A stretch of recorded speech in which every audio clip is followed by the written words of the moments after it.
Bismillahirrahmanirrahim. Alhamdulillahilladzi tanazzaha 'anil asbahi wan nazair, al-alimi biz-zawahiri was-sarair. Ashhadu an la ilaha illallah wahdahu la syarikalah, al-awwalu wal-akhir. Wa ashhadu anna sayyidana Muhammadan abduhu wa rasuluhu az-zahir. Allahumma salli wa sallim wa barik ala sayyidina wa maulana Muhammad al-mansurin nasir wa ala alihi wa ashabihi wa dhurriyyatihi wa atba'ihi ila yaumil akhir. Amma ba'du. Yang kita hormati dan kita cintai para habaib, para alim ulama, para muhibbin, hadirin hadirat rahimakumullah. Puji dan syukur kita haturkan kehadirat Allah subhanahu wa ta'ala yang memberikan kita hidayah dan taufik sehingga kita pada malam ini dapat kembali berkumpul bersama-sama di majlis zikir dan ta'lim yang berkah ini.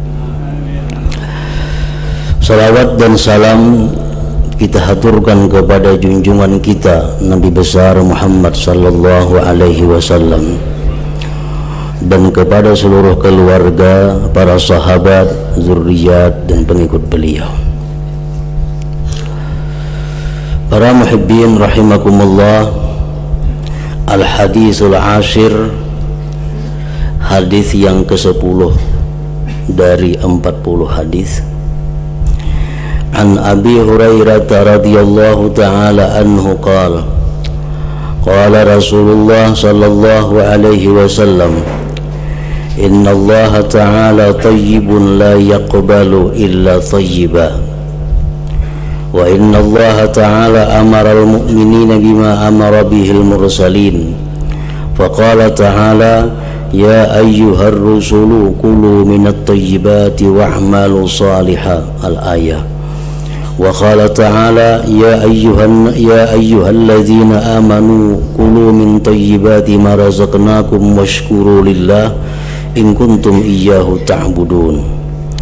Thumma zakara ar-rajula yutilu safara ash'atha aghbara yamuddu yadayhi ila as-sama ya rab wa mat'amuhu haramun wa mashrabuhu haramun wa malbasuhu haram wa ghudhiya bil haram fa anna yustajabu lidzalik.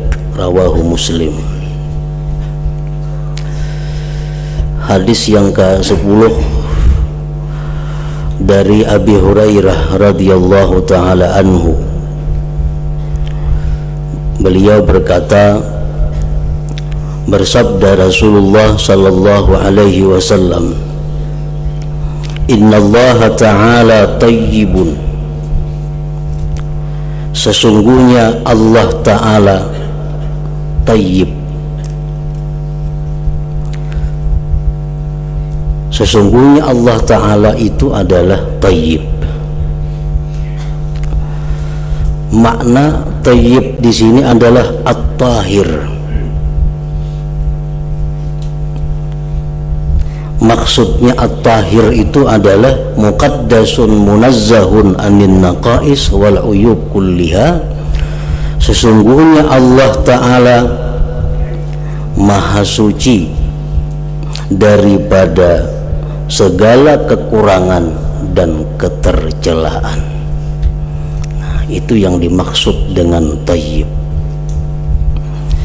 Allah ta'ala maha suci daripada bersifat dengan sifat kekurangan atau sifat yang tercela.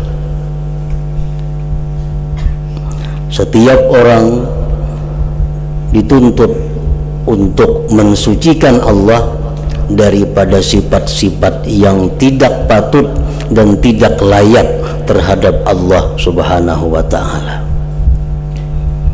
Allah subhanahu wa ta'ala tidak boleh dikatakan zalim. Allah Subhanahu wa ta'ala tidak boleh perbuatannya, keputusannya dikatakan kurang bagus. Tidak boleh apa yang diputuskan oleh Allah, apa yang dihukumkan oleh Allah dianggap tidak balas kasihan. Nah, itu berarti mensifatkan Allah dengan sifat kekurangan atau sifat tercela. Nah, para muhibbin rahimakumullah, seringkali kita yang tidak memahami tentang hikmah syariat Allah, kita yang tidak memahami tentang aturan-aturan hukum Allah, rahasia yang terkandung di dalamnya, sehingga muncul pikiran di dalam hati kita bahwa seolah-olah hukum Allah itu kejam, seolah-olah hukum Allah Ta'ala itu tidak adil. Nah, bila mana kita mengitikadkan demikian, berarti kita tidak mensucikan Allah dari sifat kekurangan atau ketercelaan.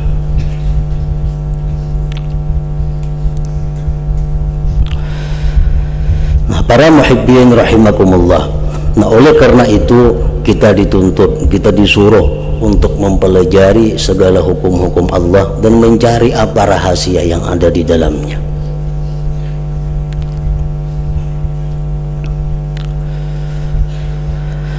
Inna Allah Ta'ala tayyibun, sesungguhnya Allah Ta'ala itu tayyib, maha suci daripada kekurangan dan ketercelaan. Segala yang diputuskan Allah, segala yang diperbuat Allah, itulah yang terbaik untuk kita.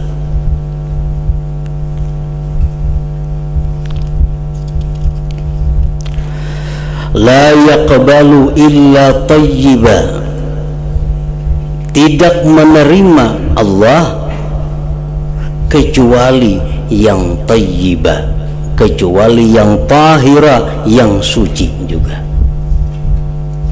Jadi Allah yang maha suci itu tidak menerima harta benda kecuali yang suci, tidak menerima amal ibadah kita kecuali suci.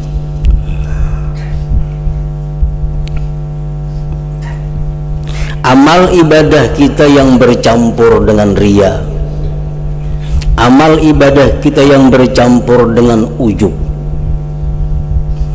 amal ibadah kita yang bercampur dengan idlal, nah ini amal ibadah yang tidak thayyib.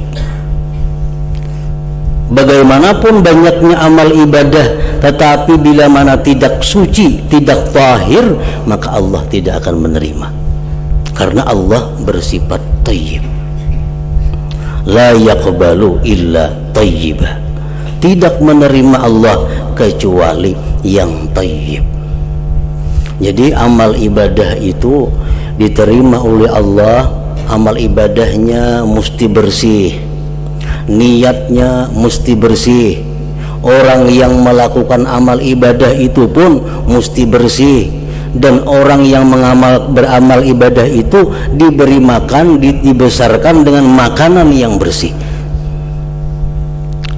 La yaqbalu illa thayyibah, Allah tidak akan menerima kecuali yang bersih. Nah, para muhibbin rahimakumullah,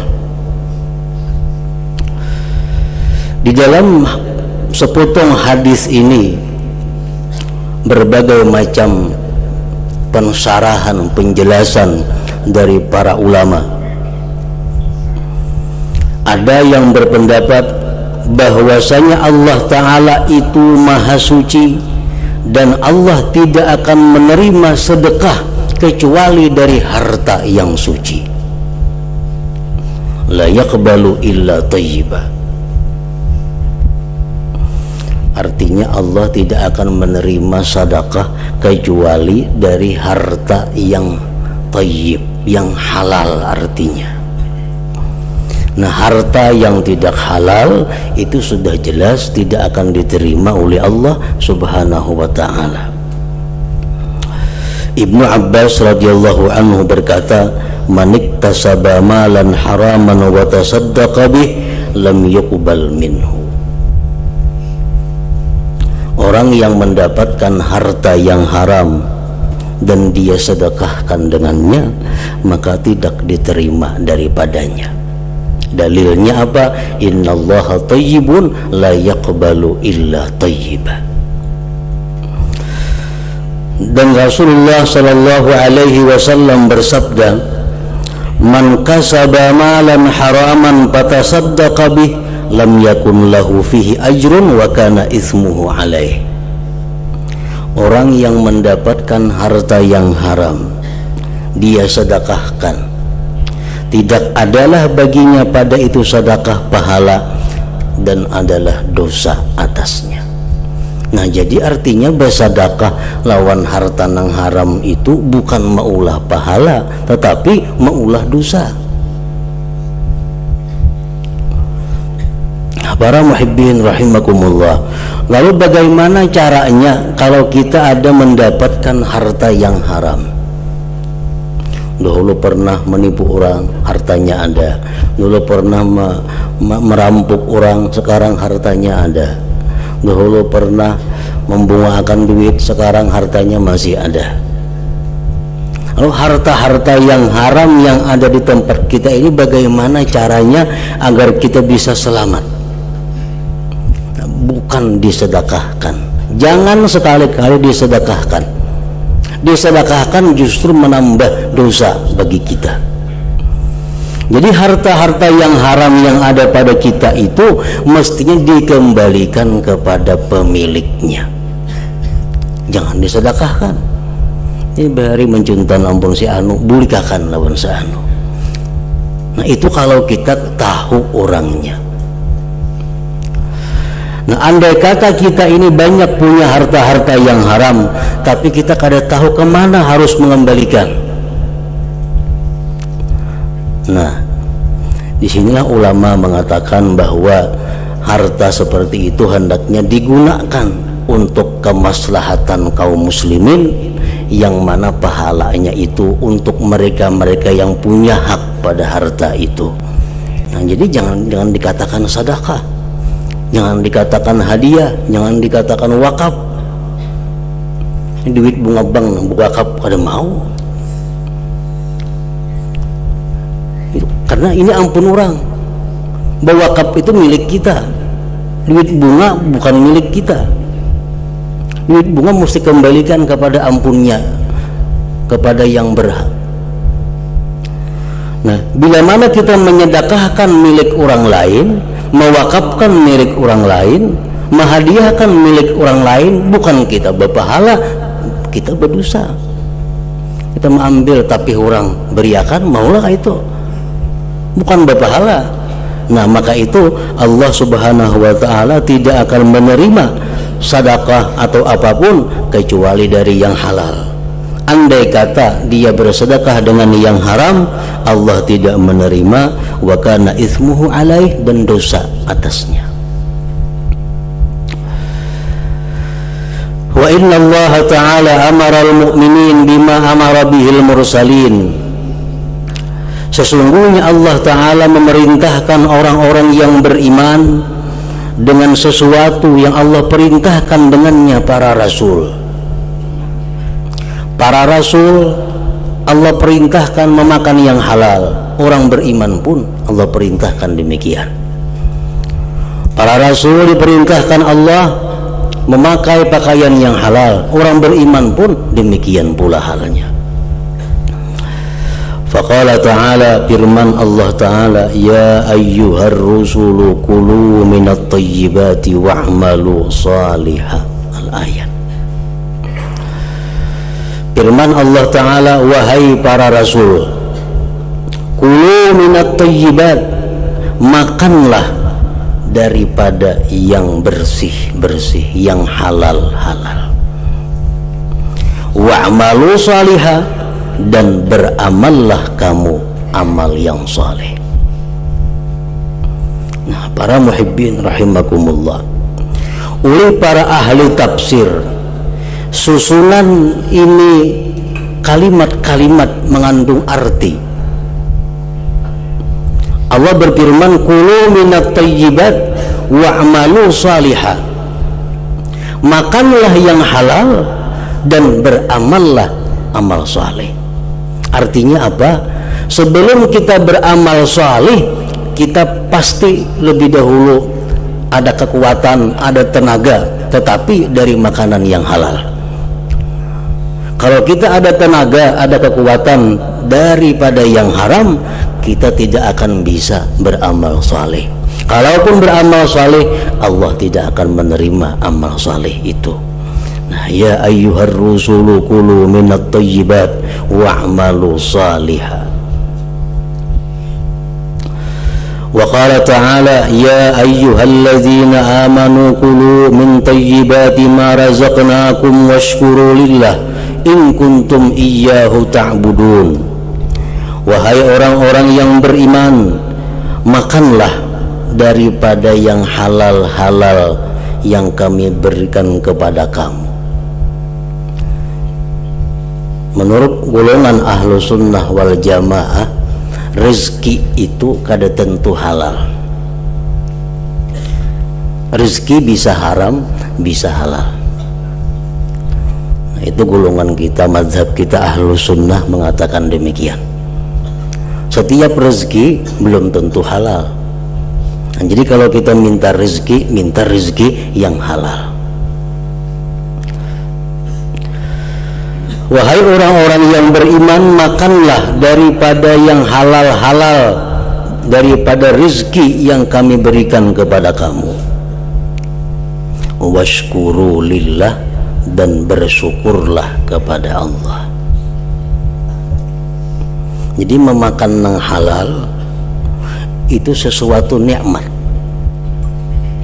Setiap sesuatu nikmat itu wajib disyukuri. Nah, asal makanan ini halal. Nah, kalau makanan yang haram disyukuri justru menambah dosa. Orang makan babi, makan tuntung, alhamdulillah. Nah, ini menambah mudarat. Allah memerintahkan bahwa makanlah yang halal-halal, kemudian syukuri itu. Kulu minat thayyibat, kulu min thayyibati ma razaqnakum washkuru lillah in kuntum iyyahu ta'budun. Sebagian ulama tafsir menjelaskan bahwa kita mampu bersyukur kepada Allah, kita bisa menggunakan nikmat ini di jalan Allah kalau kita selama ini makan makanan yang diizinkan atau dihalalkan oleh Allah Subhanahu wa ta'ala. Para muhibbin rahimakumullah, summa zakara ar-rajula yutilu safara ash'atha aghbara yamuddu yadayhi ila as-sama ya Rab wa mat'amuhu haramun wa mashrabuhu haramun wa malbasuhu haramun wa ghudhiya bil haram fa anna yustajabu lidzalik. Kemudian Rasulullah sallallahu alaihi wasallam menyebutkan seseorang laki-laki yang lama di dalam perjalanan ibadahnya. Laki-laki itu usang, berdebu. Dia memanjangkan tangannya ke langit, cuma itu berdoa, memanjangkan tangan ke langit sambil berkata ya Rab, wahai Tuhanku, wahai Tuhanku. Sedangkan makanannya itu adalah haram, yang diminumnya haram, yang dipakainya haram, dan dia diberi makan dengan yang haram, maka bagaimana doa itu bisa dikabulkan baginya? Para muhibbin rahimakumullah, artinya bagaimanapun kita ini berdoa memakai nama-nama Allah. Ya Rab, itu nama Tuhan, ya Rab. Bagaimanapun kita bertawassul dengan para wali, dengan para anbiya, bagaimanapun kita mengangkat tangan tingginya, bagaimanapun doa yang kita baca, Allah kada akan memperhatikan itu semua kalau di dalam tubuh kita atau di atas tubuh kita ini masih ada sesuatu yang diharamkan Allah Subhanahu wa ta'ala. Pakaian kita kah haram, makanan kita kah haram, minuman kita kah haram. Nah, selama itu masih ada dalam tubuh kita, doa apapun yang kita baca dari aulia siapapun doa itu, Allah kada akan berkenan menerima doa itu. Nah, para muhibbin rahimakumullah, Rasulullah sallallahu alaihi wasallam bersabda, "Walladzi nafsu Muhammadin biyadihi, innal 'abda la yakdhibu luqmatal haram bi jawfi ma yataqabbalullah minhu almaran arba'ina yauma." Rasulullah sallallahu alaihi wasallam bersumpah, demi diri Muhammad di tangan Allah, seseorang hamba sungguh dia memasukkan satu suap yang haram dalam rongganya, perutnya, tidak menerima Allah Ta'ala daripadanya amalan selama 40 hari, baik itu fardu atau amalan sunat. Nah, satu suap yang masuk ke dalam rongga kita berakibat Allah tidak akan menerima amal ibadah kita sunat atau fardu selama 40 hari. Nah, para muhibbin rahimakumullah, maka dengan sabda Rasulullah sallallahu alaihi wasallam ini, dengan firman Allah Subhanahu wa taala, maka jelaslah bahwa harta yang halal itu merupakan pokok atau dasar daripada apa yang kita lakukan dalam beribadah kepada Allah Subhanahu wa taala.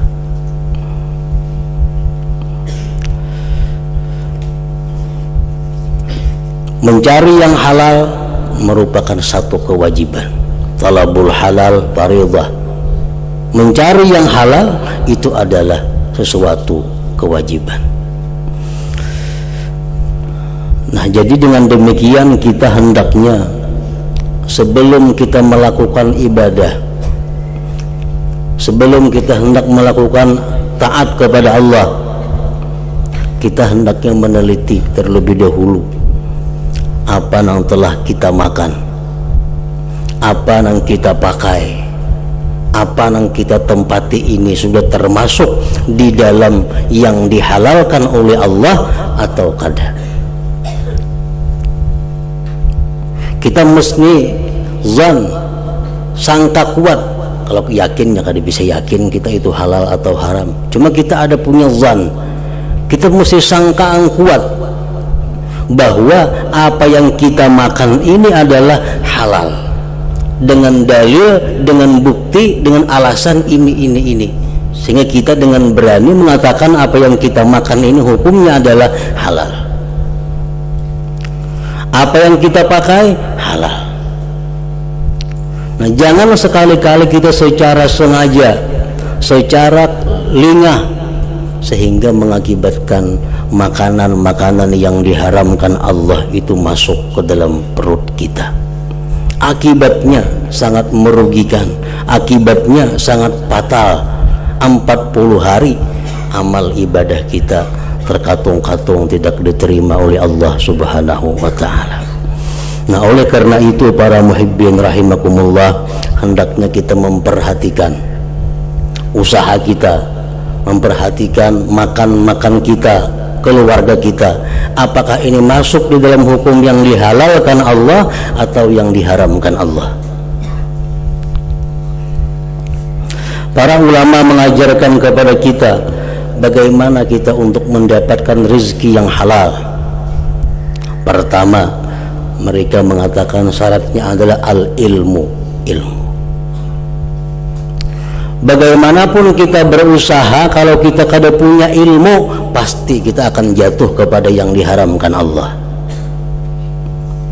Jual beli ada syarat rukunnya, sanda besanda ada syarat rukunnya, siwa besiwa ada syarat rukunnya. Bila itu kada terpenuhi, kada sah. Bila kada sah, kada halal. Nah, jadi setiap orang yang berusaha diwajibkan dia belajar ilmu agama tentang usahanya itu.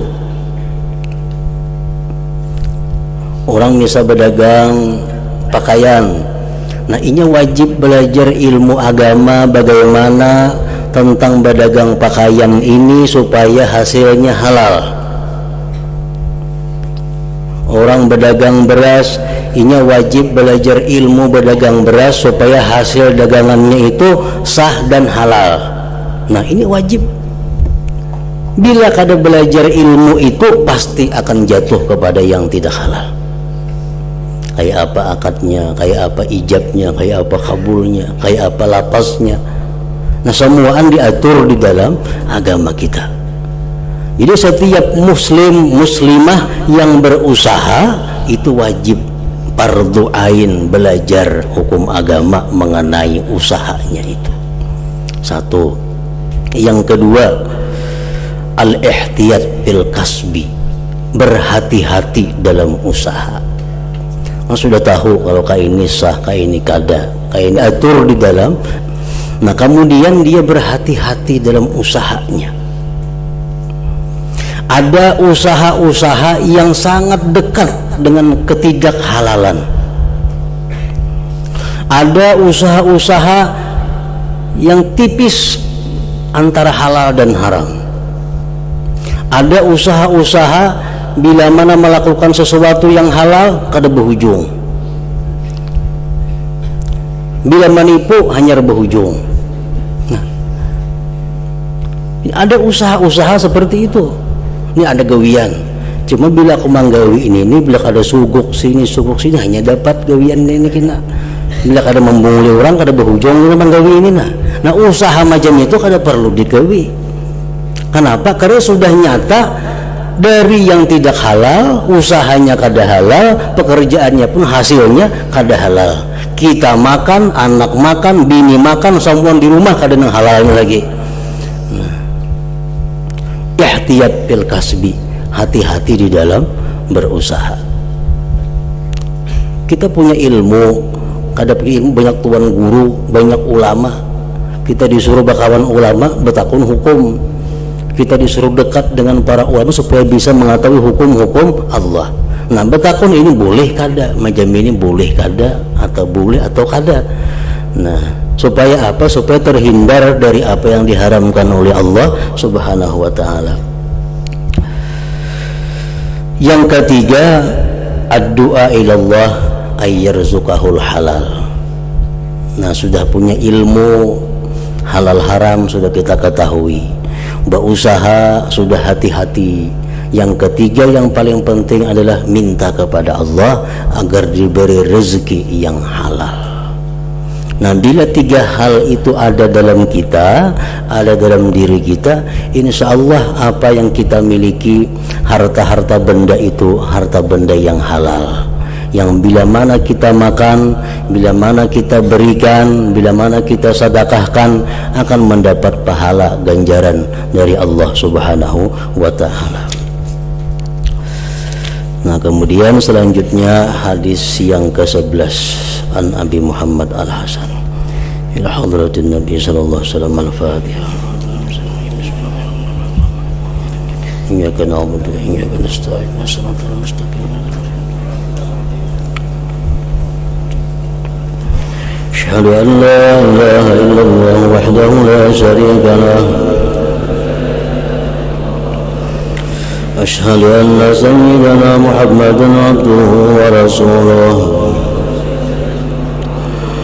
لا إله إلا الله نستغفر الله لا إله إلا الله نستغفر الله لا إله إلا الله نستغفر الله لا إله إلا الله ونتوب إلى الله لا إله إلا الله محمد رسول الله صلى الله عليه وسلم فيا أيها الرجل منهم شفاعة صلوا عليه سلموا تسليما صلى وسلم